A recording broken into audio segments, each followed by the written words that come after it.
நின்றதெந்தை ஊரகத்து இருந்ததெந்தை பாடகத்து அன்னு வெகனை கிடந்ததென்னிலாத முன்னெலாம் அன்னு நான் பிறந்திலேன் பிறந்தபின் மறந்திலேன் நின்றதும் இருந்ததும் கிடந்ததும் என் நெஞ்சுளே. இந்த பாசுரம் திருமிழிசையாழ்வாராலே திருச்சந்த விருத்தம் என்கிற பிரபந்தத்திலே பாடப்பட்டது. இந்த பாசுரத்தில் நாம் தற்போது இருக்கும் திருப்பாடகம் என்கிற திவ்யதேசத்தை பாடுகிறார், மங்களாசாசனம் செய்கிறார். ஆழ்வார்கள் பொதுவாக ஒரு பெருமானை குறிப்பிட்டாலோ ஒரு திவ்யதேசத்தை குறிப்பிட்டாலோ அதை பாடுவது என்று சொல்வதல்ல, புகழ்வது என்றும் சொல்லுவதில்லை, மங்களாசாசனம் செய்கிறார்கள் என்றுதான் கொண்டாடுவோம். மங்களாசாசனம் என்றால் ஒருவர் நீடூழி வாழ வேண்டும், ஆரோக்கியத்தோடு இருக்க வேண்டும், நல்ல பெருமையோடு ஆனந்தத்தோடு வாழ வேண்டும், எந்த வியாதியும் பிடிக்காமல் வாழ வேண்டும் என்று வாழ்த்துவோம் அல்லவா? அப்படி நல்லது ஏற்பட வேண்டும் என்று வாழ்த்துவதைத்தான் மங்களாசாசனம் செய்வது என்று சொல்லுவார்கள். ஆழ்வார்களும் அந்தந்த திவ்யதேசத்தில் பகவானை சேவித்து அவனுக்கு மங்களாசாசனம் செய்தார்கள். திவ்யதேசங்களுக்கும் பல்லாண்டு பாடினார்கள். அந்த வரிசையில் இந்த திருப்பாடகம் என்கிற திவ்யதேசத்தை பற்றி இந்த பாசுரத்திலே திருமிழிசையாழ்வார் பாடுகிறார்.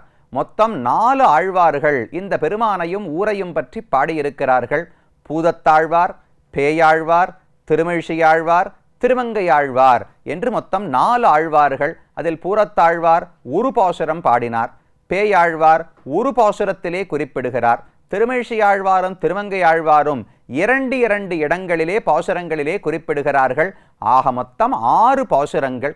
இந்த திருப்பாடகம் திவ்யதேசத்துக்கு திவ்ய பிரபந்தங்களிலே 6 பாசுரங்கள் அமைந்துள்ளன. அதில் இது ரொம்ப முக்கியமான பாசுரம். நின்றது எந்தை ஊரகத்து இருந்தது எந்தை பாடகத்து அன்று வெக்கனை கிடந்தது எண்ணிலாத முன்னெலாம். பகவான் 3 திவ்யதேசங்கள், இந்த காஞ்சிபுரத்துக்குள்ளேயே அருகருகில் 3 திவ்யதேசங்களுக்குள்ளே 3 நிலைகளிலே காட்சியளிக்கிறார். ஊரகம் என்கிற திவ்யதேசத்திலே நின்ற திருக்கோலத்தில் காட்சியளிக்கிறார். அடுத்தது பாடகம் என்கிற இந்த திவ்யதேசத்திலே பாண்டவ தூதனாக அமர்ந்த திருக்கோலத்திலே காட்சியளிக்கிறார். அருகிலே திருவெஹா என்கிற திவ்யதேசம் உள்ளது, அங்கு கிடந்தது சயன திருக்கோலத்திலே பகவான் காட்சியளிக்கிறார். அப்ப எந்தை எனக்கு சுவாமியான எனக்கு தந்தையான பகவான் நின்றது ஊரகத்து, இருந்தது பாடகத்து, கிடந்தது வெக்கனை. இப்படி 3 இடங்கள்ல பகவான் நின்றான், இருந்தான், கிடந்தான். இதெல்லாம் எப்ப பண்ணார்னால் அது எத்தனையோ நாட்களாக 1000 ஆண்டுகளாக பகவான் இங்கு இருக்கிறார். என்றில்லாத முன்னலாம், முன்னால் காலத்திலே பகவான் அங்கு இருந்தார். சரி, அங்கு இருந்தாரே, அப்போது நீர் அவரை தரிசித்தீரா என்றால் அன்று நான் பிறந்திலேன்.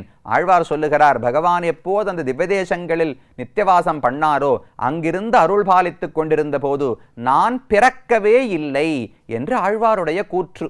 இது பொருந்தாதல்லவா? அது எப்படி நான் பிறக்கவில்லை என்று சொல்ல முடியும்? நாமெல்லாம் ரொம்ப எளிமையாக சொல்லிவிடுகிறோம், சாமி நான் பாக்கியம் பண்ணல, ராமன் இருந்தபோது கண்ணன் இங்கு வாழ்ந்தபோது பிறக்கும் பாக்கியத்தை நான் செய்யவில்லை, இப்போது கலியுகத்தில் பிறந்திருக்கிறேன் என்று வழக்கமாக சொல்லுகிறோம். ஆனால் அது உண்மை கிடையாது. இப்போது பிறந்திருக்கிறோம் என்றால் கிருத்தயுகத்திலும் நாம் பிறந்திருக்க வேண்டும், திரேதாயுகத்திலும் பிறந்திருக்க வேண்டும், துவாபர யுகத்திலும் பிறந்திருக்க வேண்டும்.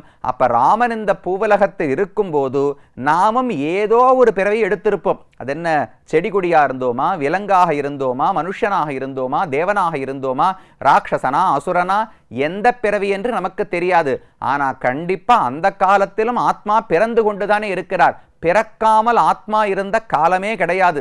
சிருஷ்டி நடந்தாலே ஆத்மா தாண்டி தாண்டி மாறி மாறி பல பிறப்பும் பிறந்துன்னு ஆழ்வார் பாடுகிறார். தன்னுடைய பாப புண்ணியங்களுக்கு ஏற்ப ஏதோ ஒரு பிறவியை ஆத்மா எடுத்துக்கொண்டுதான் இருக்க போகிறார். ஆனா ஆழ்வார் என்ன சொல்றார்? பகவான் ஊரகத்துல நின்றார், பாடகத்துல இருந்தார், திருவெக்காவில சயனித்தாரா, அன்று நான் பிறந்திலேன். அதெல்லாம் அவர் பண்ணும்போது நான் பிறக்கவே இல்லை என்று ஆழ்வார் தெரிவிக்கிறார். அது எப்படி பொருந்தும்? ஆழ்வார் கண்டிப்பா பிறந்திருக்க வேண்டும். ஆழ்வாராக பிறக்கவில்லை என்றாலும் ஏதோ ஒரு பிறவியில் பிறந்துதானே இருப்பார் என்று நமக்கு தோன்றும். ஆனா இங்க ஆழ்வார் சொல்றது என்ன தெரியுமா? அவர் உடல் பிறவியை பற்றி பேசவே இல்லை. ஒரு உடலோடு ஜீவாத்மா பிறப்பதை இங்கு ஆழ்வார் பிறவி என்று சொல்லவில்லையா? அப்ப எதை சொல்றார்னால் ஞானம் பெறுவதைத்தான் பிறவி என்று சொல்லுகிறார். அறிவு வரணும் இல்லையோ. பகவானை பற்றின ஞானம், பகவானை பற்றின உணர்வு எப்போது ஏற்படுகிறதோ அப்போதுதான் இந்த ஜீவாத்மா பிறந்தார் என்று சொல்லலாமா. இதை வேதமே சொல்லுகிறது. அசன்னேவச பவதி அசத் பிரம்மேதி வேதச்சேத் அஸ்தி பிரம்மேதி சேத்வேத சந்தமேனம் ததோ விதுரிதி என்று தைத்திரிய உபனிஷத்துல வாக்கியம். பிரம்மம் இருக்கிறார், பரமாத்மா இருக்கிறார், நாராயணனே முழுமுதற் கடவுள். இதை தெரிஞ்சுண்டா ஆத்மா இருக்கார்னு அர்த்தம். இதை தெரிந்து கொள்ளாமல் போனால் ஆத்மா இருந்தும் இல்லாததற்கு சமமாகிறார், அசத்துக்கு சமமாக ஆகிவிடுகிறார் என்று வேதம் சொல்லுகிறது. அப்ப அதைத்தான் ஆழ்வார் சொல்றார். பிறந்தேன், ஆனா பகவானை உணராமல் எத்தனை பிறவி எடுத்தும் பிரயோஜனமே கிடையாது. அப்ப பிறக்கவில்லை என்றே சொல்லிவிடலாம் அல்லவா. இப்போ ஒருவர் ஓடி வந்தார், வந்து அடியன் இடத்துல கைபேசி ஃபோன் இருக்கோ இல்லையா, மொபைல் ஃபோன் இருக்கு, அவருக்கு யாரோ ஒருத்தருக்கு அவசரமா அழைக்க வேண்டும், அடியன் இடத்துல வந்து மொபைல் ஃபோன் இருக்கான்னு கேட்டார். இருக்கு, இந்தாரும்னு கொடுத்தேன். அவருடனே ஏதோ ஒரு நம்பரை போட்டு டைப் பண்ணி பார்த்து கால் பண்ணா, உங்கள் இடத்துல பேலன்ஸே இல்லையே, நீங்கள் ரீசார்ஜ் பண்ணா தான் ஃபோன் பேச முடியும்னு சொல்லிட்டு திரும்ப எங்கிட்ட நீட்டி, சுவாமி ரீசார்ஜ் பண்ணலையா, அதில் பேலன்ஸ் இல்லைன்னு சொல்ல வேண்டாமா, ஃபோன் இருக்குன்னு கேட்கறச்சே சொல்லவே இல்லையேன்னு நம்ம கிட்ட கேட்டார். நான் சொன்னேன், சுவாமி ஃபோன் இருக்கான்னு தானே கேட்டீர், அதில் பேலன்ஸ் இருக்கான்னு நீர் கேட்கலையோ இல்லையோ, அதனால நான் சொல்லவில்லைன்னு சொன்னால் கோவித்துக் கொள்வார் அல்லவா. ஃபோன் இருக்கான்னு கேட்டாலே ஃபோன் இருக்கா, அதில் பேலன்ஸ் இருக்கா, நான் ஃபோன் பண்ண முடியுமா, இது எல்லாம் தானே தாத்பரியம். அப்போ ஃபோன் என்பது பேலன்ஸ் இல்லாமல் இருந்தால் அந்த ஃபோன் பிரயோஜனமே கிடையாதோ இல்லையோ, ஃபோன் இல்லை என்று சொல்லிவிட்டாலே சமமானது தானே. அதை போல ஆழ்வாருக்கு எண்ணம், நான் இருந்தேன் ஆனால் பெருமானை தெரிந்து கொள்ளவில்லை என்பது வீணானது. அப்ப நானே இல்லை என்று சொல்லிவிட வேண்டும். அப்ப எப்ப தெரியுமா நான் இருக்கிறேன், நான் பிறந்தேன்னு எப்போது சொல்ல வேண்டும் என்றால், என்றைக்கு பகவானை உணர்ந்தேனோ, அவனை பற்றின அறிவு பக்தி என்றைக்கு ஏற்பட்டதோ அன்றைக்கு தான் நான் பிறந்ததாகவே எண்ணுகிறேன் என்று ஆழ்வார் தெரிவிக்கிறார். சரி, பிறந்ததுக்கு அப்புறம் என்ன பண்ணீர்? பிறந்த பின் மறந்திலேன். அன்று நான் பிறந்திலேன், பல ஆண்டுகளாக பகவான் யாரென்றே தெரியாமல் வீணாக கழித்து விட்டேன். பிறந்த பின் மறந்திலேன். எப்ப அவனை தெரிந்து கொண்டேனோ அதுக்கு மேல ஒரு க்ஷணம் கூட மறந்தது கிடையாது, உலக விஷயங்களை நினைத்தது கிடையாது. எப்போதும் அந்த பகவானையே நினைத்து கொண்டிருக்கிறேன். இப்ப பகவான் எங்க இருக்கார்? நின்றதும் இருந்ததும் கிடந்ததும் என் நெஞ்சுளே. இப்ப திருப்பாடகத்துக்கு போனா பெருமான் இருக்க மாட்டாராம், ஊரகத்துல போனா பெருமான் இருக்க மாட்டாராம், எல்லாரும் ஆழ்வாருடைய மனசுக்குள்ள வந்து உட்கார்ந்துட்டாளாம். திவ்ய தேசத்துல இப்ப போனா சேவிக்கலாமான்னா கண்டிப்பா சேவிக்கலாம். ஆனா ஆழ்வார் சொல்வது அந்தந்த வடிவங்களோடு பகவான் வந்து என் நெஞ்சத்துல தான் இருக்கார். அப்ப நாம் என்ன புரிஞ்சுக்கணும்? முதலில் பகவானை தியானிக்க போனோம் என்றால், மனசுக்குள்ள இருக்காரேன்னு தியானிக்க போனா நம்மால முடியாது. முதல்ல திவ்ய தேசங்களில் தான் பகவானை கண்டு அனுபவிக்க வேண்டும். அதற்கு பிறகு மெதுமெதுவா அவரை உள்ளத்தில் தேக்கிக் கொண்டோம் என்றால் அதற்கு பிறகு தியானம் செய்வது, அவரை நினைத்து பார்ப்பது எல்லாவற்றையும் செய்யலாம்.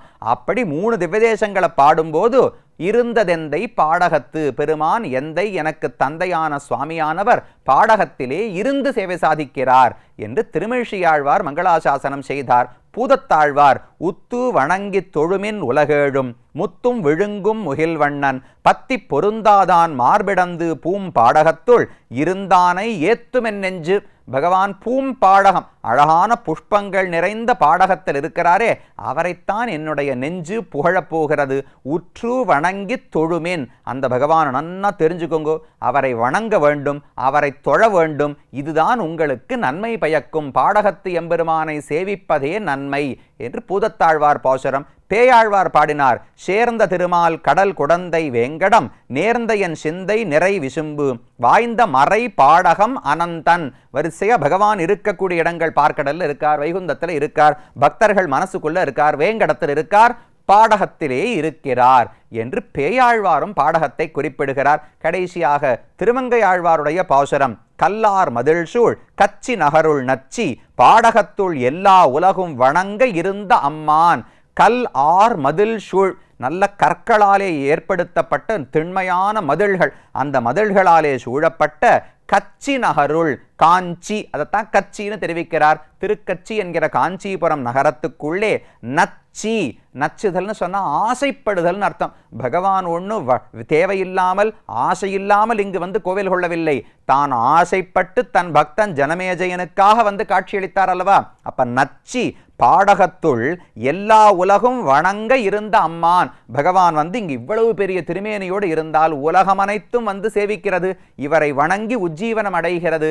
அப்படி பகவான் இந்த இடத்திலே அமர்ந்திருக்கிறார் என்று திருமங்கையாழ்வாரும் பாடுகிறார். இப்படி 4 ஆழ்வார்களாலே பாடப்பட்ட பெருமான் மிகப்பெரிய திருமேனியோடு தான் உலகத்துக்கே அதிபதி, தன்னை யாரும் கட்டுப்படுத்த முடியாது. ஆச்சரியத்தை பாருங்க, இதே பெருமான துரியோதனன் கட்டுப்படுத்தணும், சிறைப்பிடிக்கணும் நினைச்சா விஸ்வரூபத்தை காட்டி ஜெயிச்சுட்டு போயிட்டார். இதே பெருமான யசோதை கட்ட வேண்டும் என்று நினைத்த போது உடம்ப சுருக்கிண்டு நன்னா கட்டுப்பட்டு உரலோடு சேர்ந்து அழுதுண்டே உட்கார்ந்துட்டு இருந்தார்.